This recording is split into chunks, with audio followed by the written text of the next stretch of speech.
So I'm Brad Clark. I'm the Director of Technology and Innovation at ATG. Uh, and I really primarily oversee all things related to BIMbox. And today what we're going to talk about is how to really justify the price of hardware. So one of the biggest problems and challenges that people really come up against when it comes to getting the right tools in their hands for all of the work that they're doing, whether you're a heavy, power user, or you're just, in Revit or CAD or Civil 3D daily, figuring out how you can actually get your hands on the right hardware for yourself. Oftentimes it's hard to really convince the people that are making the decisions on why you should be moving away from your current selection of hardware over to something new. A lot of times what happens is they'll go through and base it off of specs that are on a sheet of paper and then ultimately cost of the system. But there's a lot of things underneath that they're not really assessing that make a huge impact overall, not just on the hardware or on the people that are using the hardware, but potentially on the company as a whole. Because if you don't have the right hardware for all of the workflows that you're trying to do, what happens is you end up leaving a lot of money on the table in terms of productivity for those people. So how you go about that is really trying to take a quantitative approach to justifying moving to new kind of hardware or just selecting hardware in general. And so for most of this, I'm going to use myself as an example on this. So I actually came from the industry before coming to work for ATG. I used to work for Clark Construction. So they're a big GC that's based out of Bethesda, Maryland. I was a senior VDC manager for them over on the West Coast. But while I was there, I worked with their IT team to get them switched over in terms of hardware from their previous vendor over to BIMbox. And the way that I had to do that was I had to show them some kind of quantitative data on why it was a smart decision for them to make that transition. And so the way that I did that is what I'll be walking through today. And there's a few steps, but for the most part, it's relatively straightforward. And at the end of this, we can send out some notes and some of the screenshots that I'll share here today. So probably the biggest thing that you want to do if you already have hardware for any of the workflows that you're doing is you want to try to establish a baseline. So what you really want to do is see how well the systems that you're currently using actually perform in some of the workflows that you're doing. So for BIMbox, what we typically do, because most of our users are doing some kind of 3D modeling, whether it's in AutoCAD, Civil 3D, or Revit. All three of those programs end up utilizing hardware in very similar ways. Whether you're adding floors, levels, and grids, curtain wall, you're modifying things, doing annotations, all of those processes end up only using one of the cores in your processor and not all of the others. It kind of kicks around from core to core, but for the most part, it only uses one of them.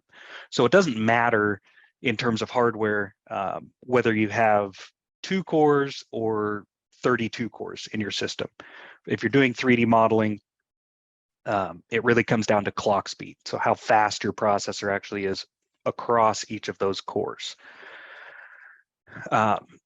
So what you want to do, what we do at BIMbox is we use what's called the Revit RFO.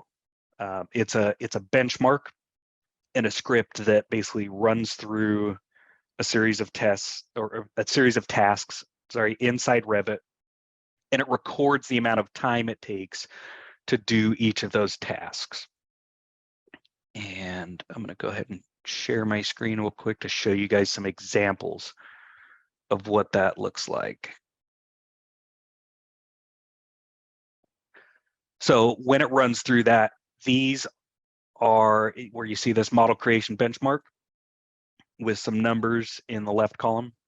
In the right column, are all of the tasks that it goes through and performs. And when it does that, it records the amount of time that it takes to do each of those tasks, and then ultimately giving us a final score or a final time that it took to perform those tasks. And these are in seconds. So it's a very scaled down version, but it still gives a relatively realistic perspective of how your hardware performs. And then we can take that and look at other options for you and compare other hardware based off of those baseline numbers. So for example, this is from one of our Striker 4 systems. And our overall time is at 55.76 seconds for the model creation. So as you go through and try to look at other hardware, if you run the Revit RFO benchmark with that, what you then need to do is try to compare those scores and where that lines up. And so when I was at Clark, what I did was I created this ROI calculator, and we've modified it over the years for BIMbox, but basically all it does is it tries to break down the overall cost of the system, not just the upfront cost, but over the course of time, how much money are you saving or spending with the hardware that you're currently with versus what you're looking to go with. So this is an example from one of our customers that sent over their scores for us, and in the center column is the BIMbox Striker 4, and you can see that time matches up with what I showed you on that text file compared to their system. And it was an AMD system, and I try to list out the specs so that people can easily compare where we're at. And what you'll notice, and what happens a lot of time, is these are the two numbers that people will compare. And a lot of times people will get sticker shock and say, first thing out of their mouth is typically, why am I spending $2,000, $4,000 more than what I currently am? What am I getting out of that?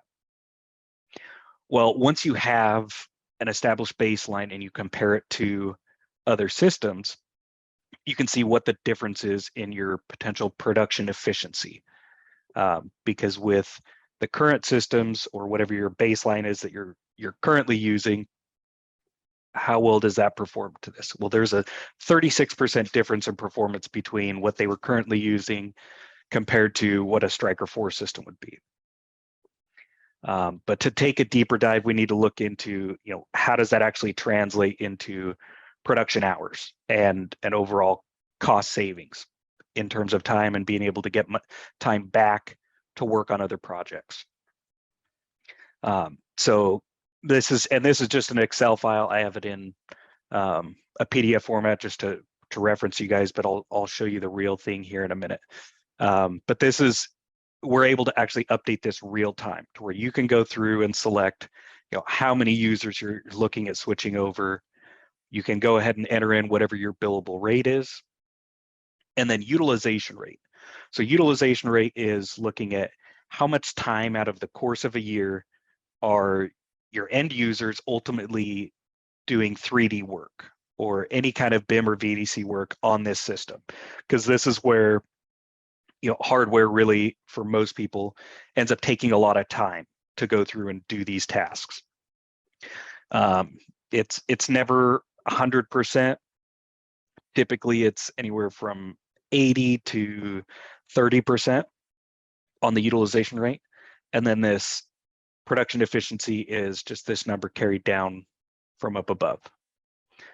And then to avoid any smoke and mirrors or anything, I tried to show my work here for trying to break this down and what the actual cost savings is.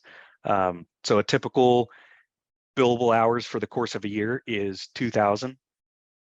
So 70% of that is only 1,400.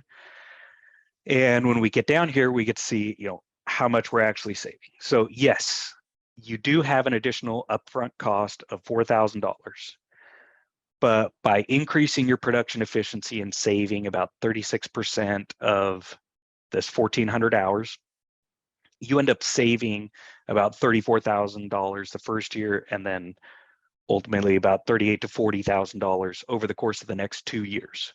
So over 3 years, you're saving about $110,000 in terms of productivity. So the example that when I was on projects, what we'd always talk about is paying for butts in seats. So if you have people that are sitting around not being productive, those are basically wasted hours that you as a company are spending on these people to not be productive. And so these are the numbers that we're actually looking at for lack of productivity, is where you're getting these dollar values back. Whether that's taking model loading times down from 15 minutes to, I've heard people say, an hour and a half, down to seconds or 15 to 20 minutes, depending on the sizes of those projects. So rather than having people sitting around waiting for things to constantly process or rendering out, and you have to walk away from your computer for hours, by cutting down that time, you can actually either allow people to work a 40-hour work week instead of a 60 or 80-hour work week, or you can actually gain back some time to where they can either work on other projects or you can win more work. And over the course of the years, it just ends up adding up. So that's really where you get your savings. So it's not really, people need to move away from the mindset of the additional upfront cost or the changes in cost upfront. You're looking at how much more efficient are these tools going to make me or the end users in their day-to-day lives. And ultimately, 9 times out of 10, it also helps improve employee satisfaction or their overall happiness. I can't tell you how many times I've been on projects with coworkers who had systems that were spec'd completely wrong for the workflows that they were doing, and they would get constant blue screens. It would take them 30 minutes to an hour just to load models, and they were frustrated because they were constantly up against these deadlines, and they would have to work either super late or start super early in the morning, and it was just unrealistic, and people expected them to get things done at a specific time, but they weren't able to because they were constantly waiting for their hardware. And we got some of them switched over to Vim boxes, and it made a massive difference in their overall happiness because they no longer had to work until 8 or 9 o'clock at night every night, or get up and start working at 5 every day just to get things done. So let's see, the next part, well, let me check. I'm going to stop sharing real quick.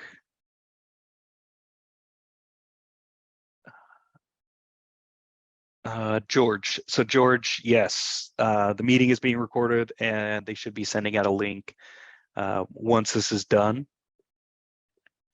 And if you guys have any questions, you can go ahead and throw them into the Q&A down towards the bottom. And as we go along, I can go ahead and answer those for you guys.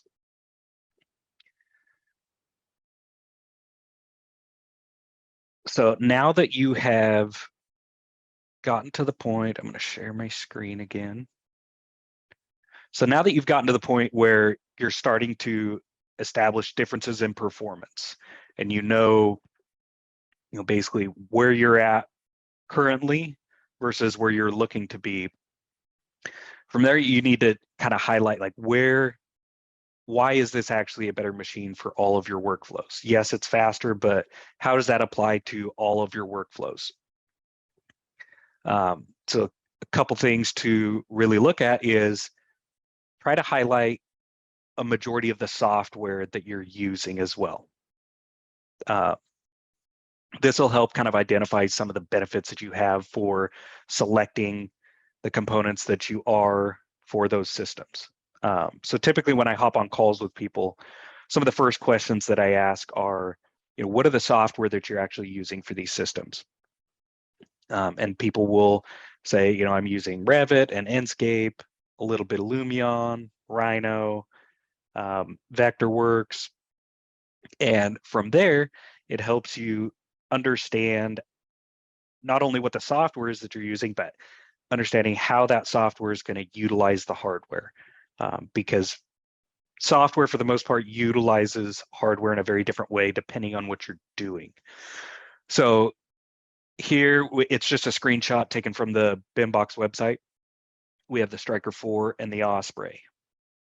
They are spec'd very differently from one another, but they're spec'd particularly for a specific set of software, because that software leverages hardware very differently. So all the software that you see here up until Twinmotion are primarily what are called single-threaded applications in terms of the processor. So what that means is, regardless of what you're doing within those programs, a majority of those processes will only use one of the cores out of your processor. So like I mentioned earlier on, it doesn't matter how many cores you have in the system. So if I come back up here and I look at the Striker 4, it's a 16-core, 24-thread processor. For Revit, AutoCAD, Civil 3D, this is kind of a moot point. This doesn't really matter. What really matters is the clock frequency, or the speed of the processor. This is basically how fast each of the cores in the system are running. And when it's a single-threaded application and it's only using one core, it's basically not taking advantage of all of the cores.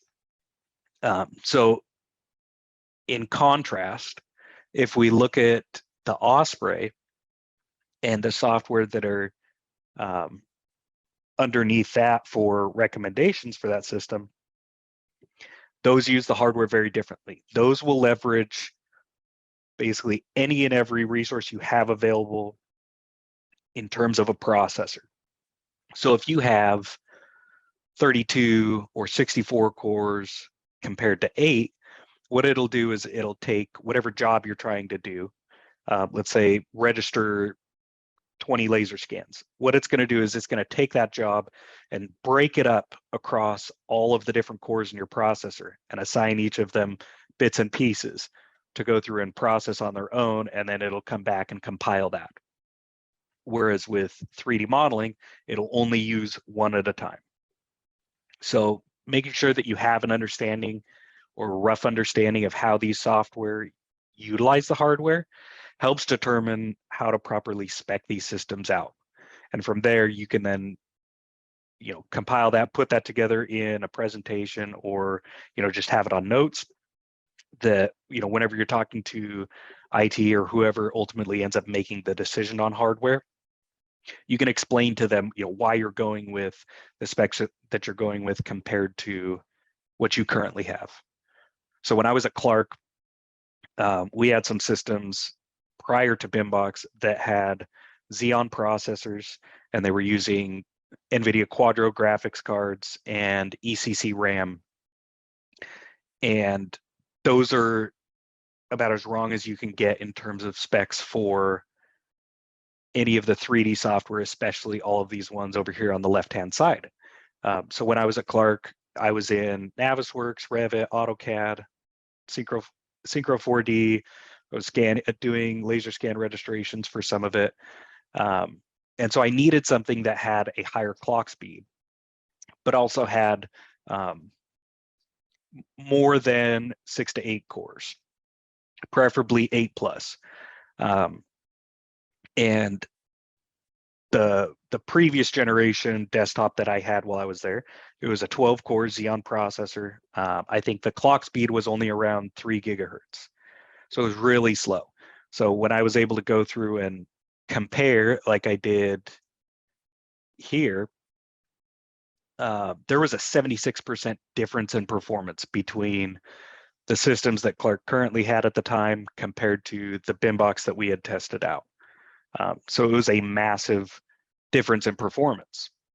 But being able to show that, hey, there is a big difference in performance, but explaining why and being able to justify why there's that difference, stating that, comparing a Xeon to an i9 processor, they work very differently. The i9s that we had at the time were overclocked to, I believe it was 5.1 gigahertz compared to the 3 or 3.2 that was in the Xeon. And being able to compare those and help justify, why you're looking to move away is really important. Because again, while I was there, one of the biggest roadblocks that I hit was, I think it had been 4 to 6 months that I was talking with IT there, trying to explain, hey, we really need to look at getting some new hardware. This just really isn't cutting it for all of our workflows. We're spending a lot of time waiting for things to process. And they came back to me finally and said, look, we hear this all the time, that the computers that we're giving you guys suck, and that you guys want something different. The problem was nobody had ever given them hard data behind why they needed to make that switch. And so that's ultimately why I went and looked at, I went through and I looked at synthetic benchmarks. They're not really a good indicator of real world performance like the Revit RFO is.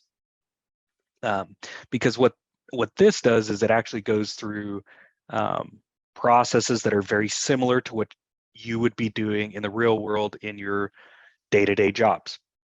Synthetic benchmarks run through basically a battery of random tests. And they're just there to stress the system and see how well they perform in comparison to other systems.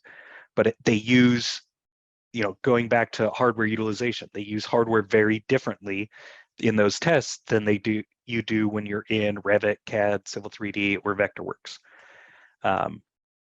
When I compared the Clark system to the BIMbox at the time, they were actually pretty on par on all of the synthetic benchmarks. But when I went through and did it with the Revit RFO, there was a 76% difference in performance. So that's why it's important to really look at, what software you're trying to leverage and how that actually utilizes the hardware. And if you don't know that, that's okay. A lot of times when I hop on calls with customers, I ask that question because I understand how a lot of this software utilizes the hardware. So make sure you utilize the resources you have in front of you to really help convince and build your case for why you need to be switching over to some different hardware. Let me see. Sorry, I'm going to check the chat real quick. So George, these specs of the IT machine means in relationship to what you just mentioned. Okay, so George is asking or stating that he has Intel Core i9 12950HX. It's a 24 thread, 16 core processor, and it's stating it's 2.3 to 5.0 gigahertz. And I'll actually pull this up. This will be a good example to explain to you guys. So if I do 2.3 to 5.0 gigahertz, and I don't know what the other specs are, but I'll do a best guess.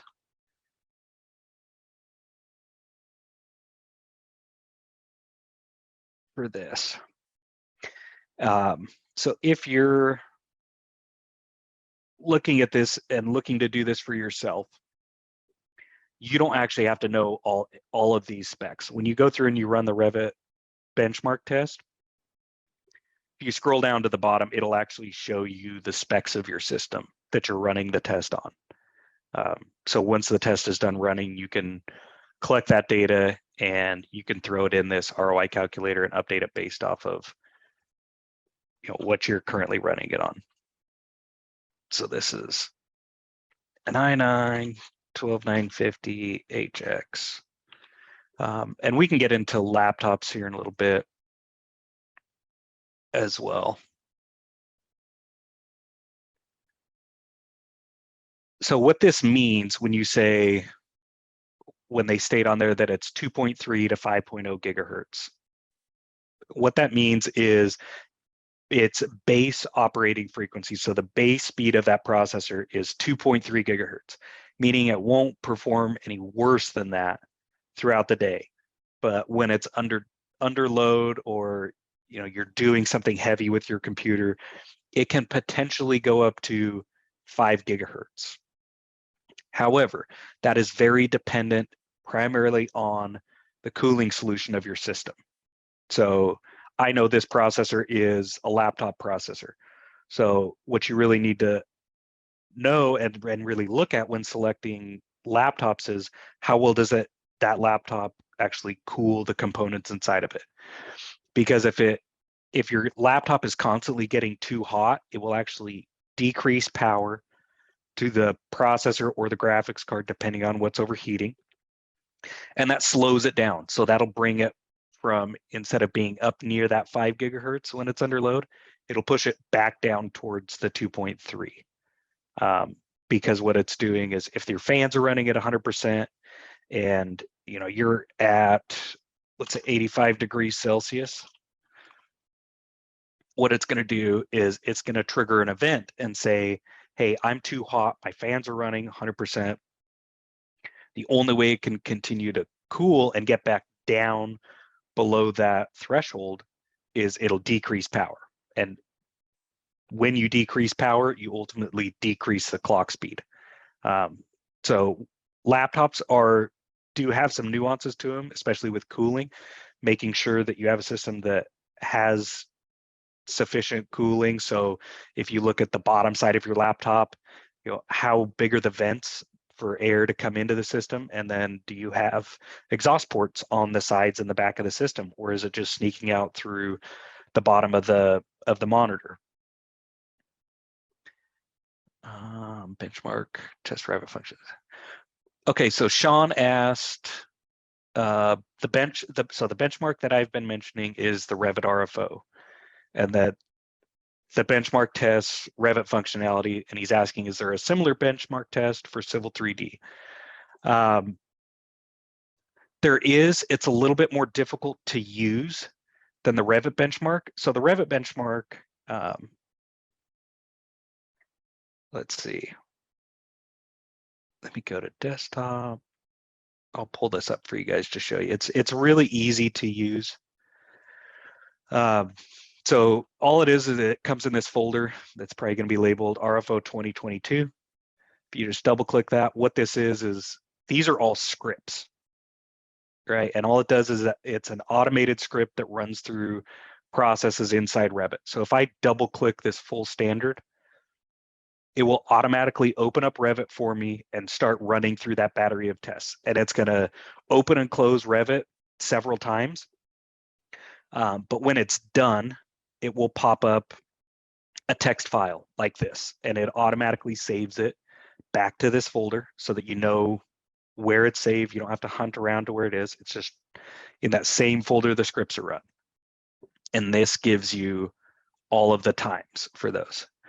The AutoCAD or Civil 3D one, it's a little bit more difficult to do. It's not just a matter of double clicking the script and letting it run. You actually have to go through and place a bunch of files into specific folders, and then open up CAD or Civil 3D and start the processes. And I think you have to go in a couple times to continue the tests. The nice thing though is, yes, the Revit RFO is specifically for Revit. However, the way that Revit utilizes hardware is very, very similar to how Civil 3D and AutoCAD utilize hardware. And to run this test, all you have to do is just get if you don't have Revit on your system, you can just download the free trial, and it's just a 30-day trial, and you can still run this test. You don't have to have an actual account and log in and take up a seat or anything. You're able to just download it and then run through this script, and then when you're done, if you want, you can uninstall Revit and never see it again. Let's see, Oscar, does Bimbox have a cloud offering or a rack mounted offering?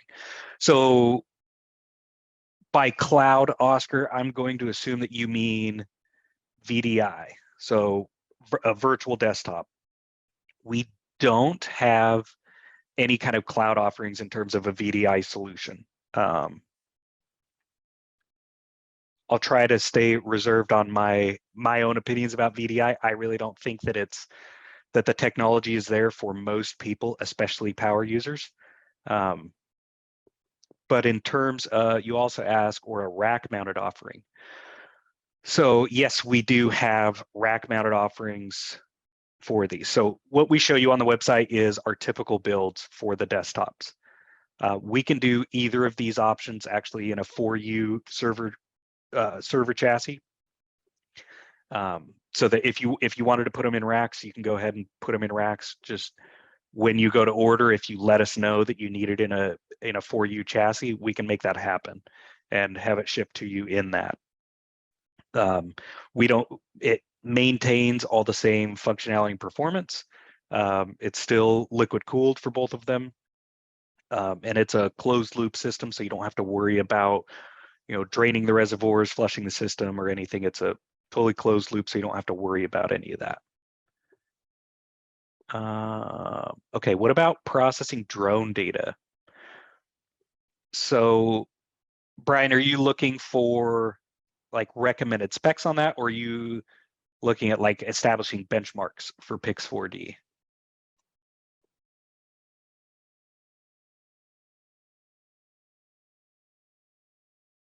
Meeting specs. Okay, so on to, I'll segue into this next. So, and I'll make sure that we get this shared with you guys too, or an example of it. So this is kind of a quick breakdown of recommended specs for different users based off of the models that are available for BIMBox. Pix4D, for the most part, depending on what you're doing, because I know there's a couple different processes that you can do inside Pix4D and a couple different programs that are offered by them. For the more of the heavier lifting, it's a combination of RAM capacity, graphics card, and processor. So when Pix4D goes through and does all of its registration and processing, it will primarily use pretty much any of the resources you have on the CPU. So the more cores you have, the better. I kind of say that with a caveat, because another thing that people need to really look at, and I'm going to go back to this real quick, this utilization rate. So if we're saying that, a majority of the workflows are going to be at 70%, the other thing you need to understand and identify for yourself is, if you fall kind of in between these two, you're doing some ArcGIS, some Pix4D, but you're also using Revit or Civil 3D. What you need to do is then break that out and say, how much of my time am I using ArcGIS or Esri or Pix4D compared to what is over in this category? Because yes, if you do a bunch of processing in Pix4D, but let's say that's only once a week or once every 2 weeks or once a month, the amount of time that eats up in your workflow is much smaller than what it would be for Revit or Civil 3D. So if that is the case, and this portion of your workflow is much smaller than the 3D work that you're doing, then you would want to go for a Striker 4 desktop. And we can always hop on a call later as well to kind of explain a lot of this in detail specific to you guys. That's honestly what I do a lot of times when I hop on calls with customers, is break this down of, what kind of specs based off of what you're doing. So like I would ask, how many pictures are you looking to process at a time for each of those projects? How often are you looking to do that? Based off of that, and whatever other workflows you have, I would either put you in an Osprey with 32 cores or a Striker. I would probably say a minimum of 64 gigs if you're getting into Pix4D. And then storage and graphics card are going to be kind of dependent on those as well.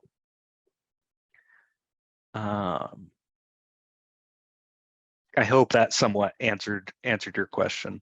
But like I say, if you want more specifics of, the specific specs that I would build out for you, Brian, um, just make sure uh, you can send an email to ATG, or we can look you up on our accounts and make sure that we have an account exec reach out to you, and we can set something up to talk through this with you. So Mark asked, is there an average performance difference based on previous experience with most firms? That's tough because everybody's across the board, and it's really dependent on, are you looking at laptops or desktops? I typically don't see this number being any lower than 34%. It's typically anywhere from 34 up to, I think I've seen 80 or 82% on it. There is a relatively wide range in that. Sometimes it's just because people have older systems that they're making the switch to, uh, making the switch from over to a newer system. And so, over time, one, technology constantly improves, but two, over time, uh, a lot of the hardware ends up slowing down too. If your system isn't cleaned regularly, it ends up, building up dust and generating more heat, so it can't boost as high as what you would see with a new system.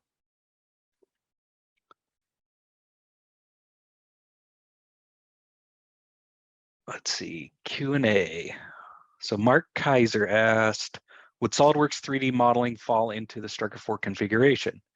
We don't do any photo rendering or FEA. So Mark, yes, SolidWorks would fall into the Striker 4 configuration. Depending on what you're doing in SolidWorks,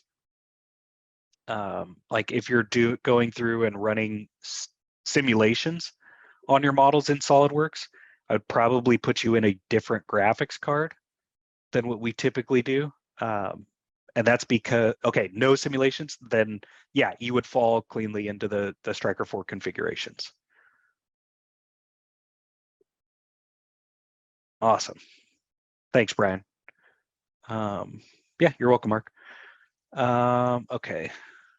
So I'm gonna go back. You guys can keep sending Q&A or chats. I just have a couple other things that I'm gonna talk about. So once you've gone through and you've put together this battery of data, and you go to present it to whoever ends up making the decisions ultimately for your company, you've gone through, you've shown them the ROI, some kind of ROI calculator to show the inefficiencies that you're trying to address. You've already highlighted what kind of software you're actually utilizing and how that ties into the hardware that you're selecting and why you're going with it. And you've gone through and looked at potential options online and recommendations based off of what your needs are. So, if you need to be mobile, you're going to fall into different categories than what the desktops offer. But there are a lot of different options depending on what you're doing. So once you've identified that, and you still need to build a bit of a stronger case, you want to make sure depending on who you're actually working with in terms of looking at hardware, the other thing you can do is ask for references or success stories from those people. BIMbox for a long time, when I was with Clark Construction and we reached out and looked at BIMbox, I think they were 3 or 4 years old at the time.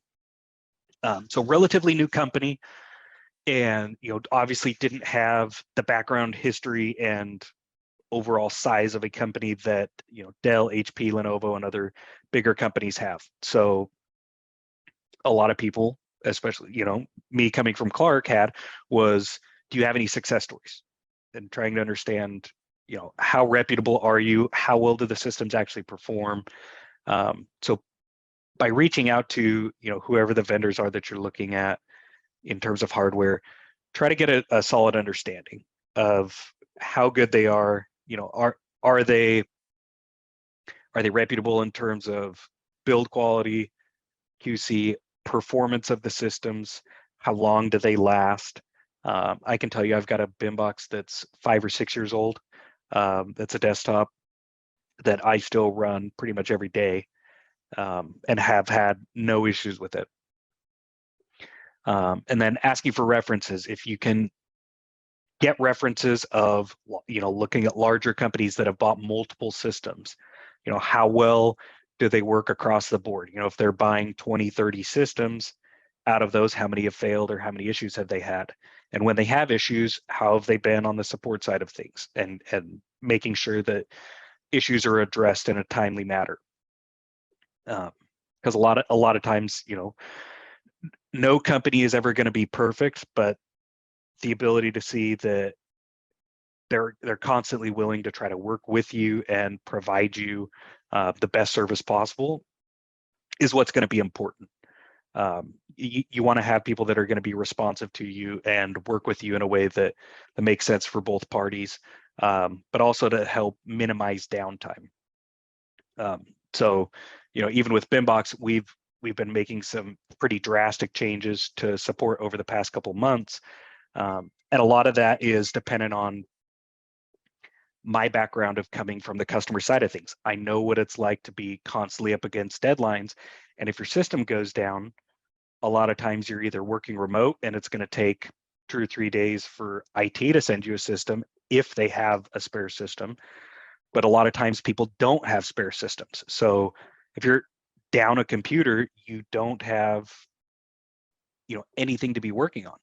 And so that's a ton of lost productivity. So any way that they can offer, whoever the hardware vendor is can offer timely support, get you a system. Do they have loaners that they can send you in the meantime if yours has to get sent in for repair?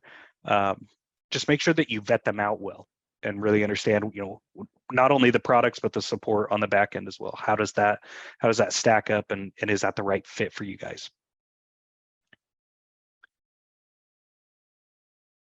And then, really, once you have all of that put together, really the last thing is just going through and presenting all of that information to whoever it is that it ultimately ends up making the decisions in your company.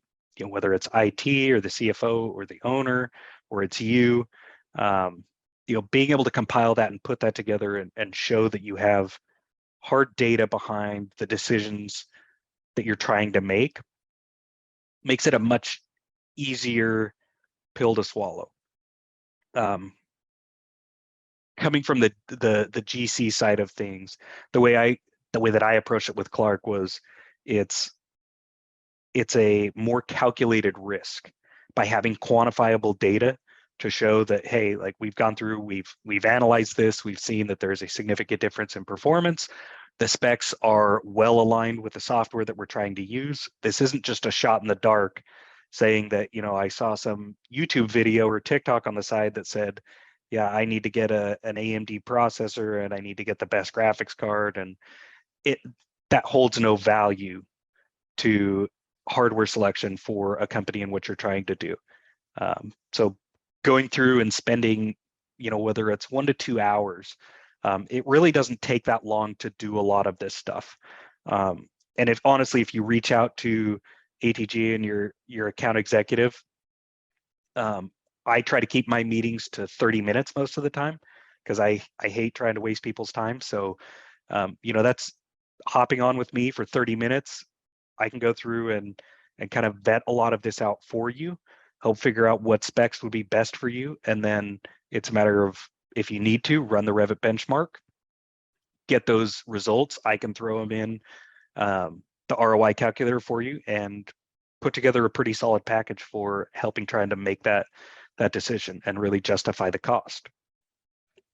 But again, one of the biggest things that holds a lot of people up is this initial sticker shock, where ultimately, if you're looking at a long-term investment for the company, this means nothing. The $4,000 on this, and this is an extreme case, the $4,000 on this, when you look at the overall efficiency of having this for a minimum of 3 years, and a lot of times people will go 5 years, that easily outweighs the investment into hardware and getting the right tools for their people than it does to just save a couple bucks that that one time every 3 to 5 years. The problem is you can't get people to look away from this if you don't have any of this data down below to really justify that. Until you can show them these kinds of numbers afterwards, you'll never get them away, from looking at this, because all they do is a lot of people will look at specs and they'll look at cost on the system.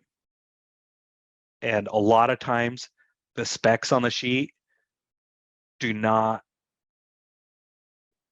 the performance doesn't end up being, it isn't actualized when you get a system.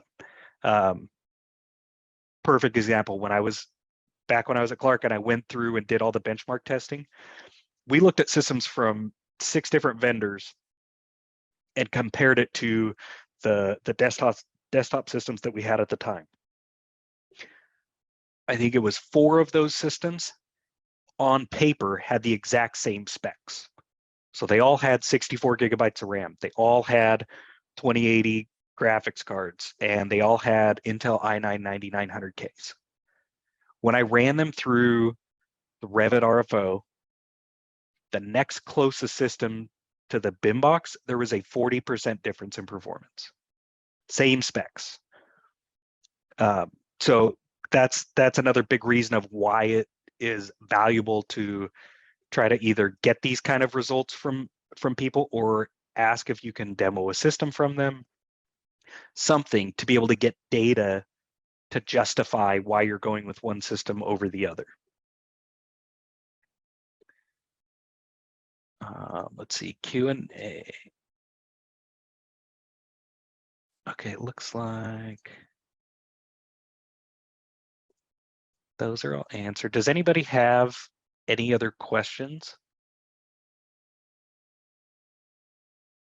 And you can type it either in chat or the Q&A box.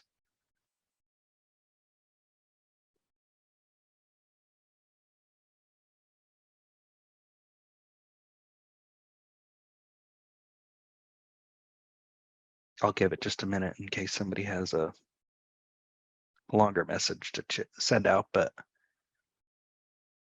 yes, Mark, you can run the Revit bench from a Revit trial.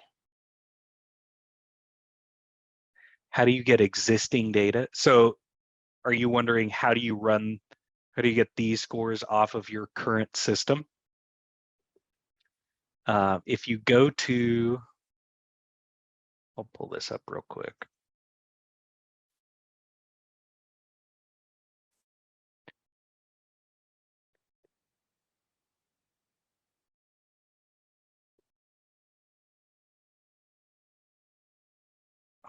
Where is it?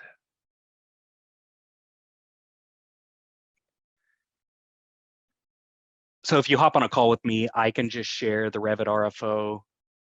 I have a Google Drive link. I'm trying to pull up the website. I believe if you go to the BIMbox website or the ATG website, let's see, here we go. So if you go to ATG and you go to the BIMbox products, it will take you to this option where you can download the 2022 Revit benchmark.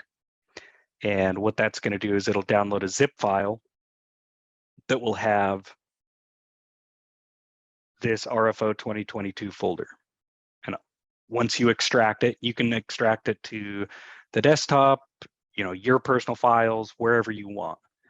But then all you do is you open this up, and if you double click this RFO benchmark full standard, the standard one is the one you want to run. And if you just double click this, Revit will automatically open up and it'll start the test and record all of the times that it takes to perform each of those actions.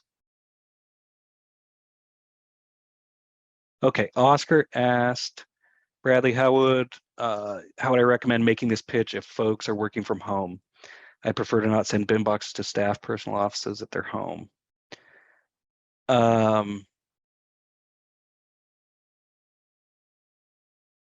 So if you're wanting people to work from home, there's a couple ways you can do it. One would be to go the laptop route. And there are some pretty powerful laptops on the market right now. Really dependent on what you're doing, but day-to-day Revit use, there's some very strong options, or Civil 3D or AutoCAD. But if you're doing like some higher end renderings and stuff, there's some ways that you can do that without sending desktops home with people. What you can do is you can set them up in an office, and if they have just like a lighter laptop that's not really where they're doing most of their day-to-day work, you can have them go home with that laptop, and they can assumingly VPN in to your office network into and do a remote desktop session onto one of the desktops that's there. And so they can, all of the programs and everything would live on the desktop in the office, and they would just be remoting into there, opening up and doing all of their work, and it's just over network. So then that way you're able to have the power of a desktop without having to send it home and be, sitting in their offices or disappearing or having their kids play games on them or stream or whatever it is. You can have those, and we actually have several customers that do that. They have they'll put them in like their server room, and they'll just have employees remote in, whether they're in the office or even from home. They're all just located in a central room.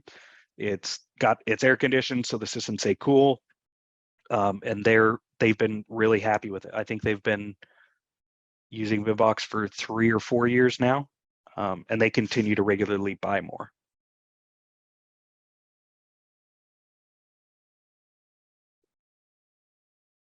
Anne asked, should I run this on multiple machines? And if the specs are the same or very similar on the laptops, you should only need to run it on one of your systems, especially if they're roughly the same age as well.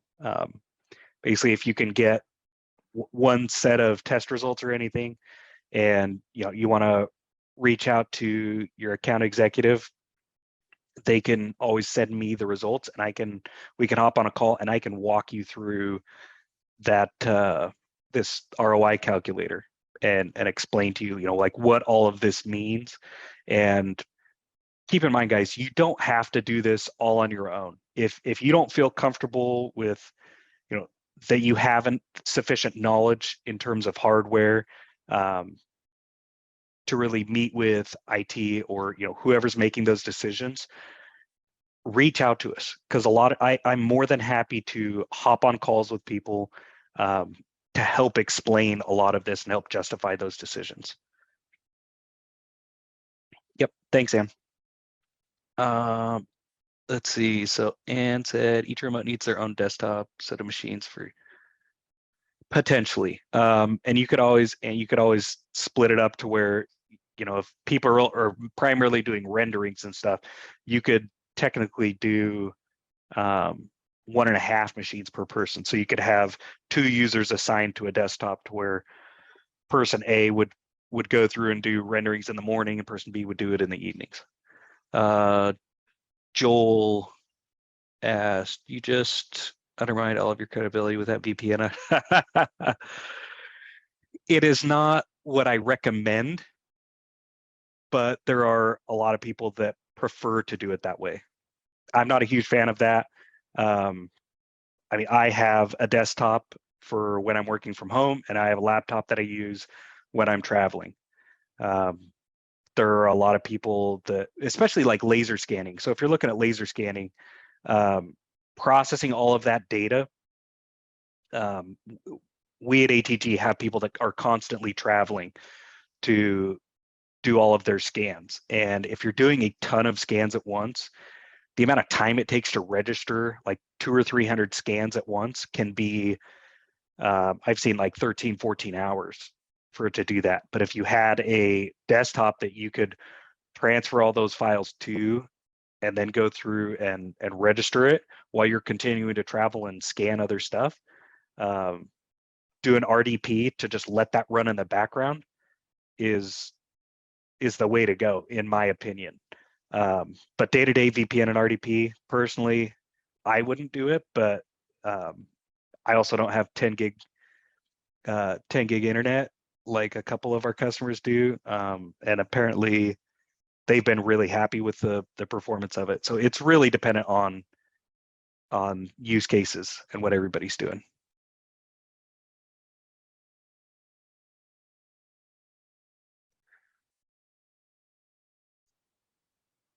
Okay, well, I think that's about it for this webinar, but I appreciate all of the questions and conversations that everybody's brought up. And like I said, if you guys need any assistance with this, you're looking for the Revit RFO tool or this ROI calculator, reach out to us, let us know, and we'll either get you on a call with me or just make sure we send all the information that you need over.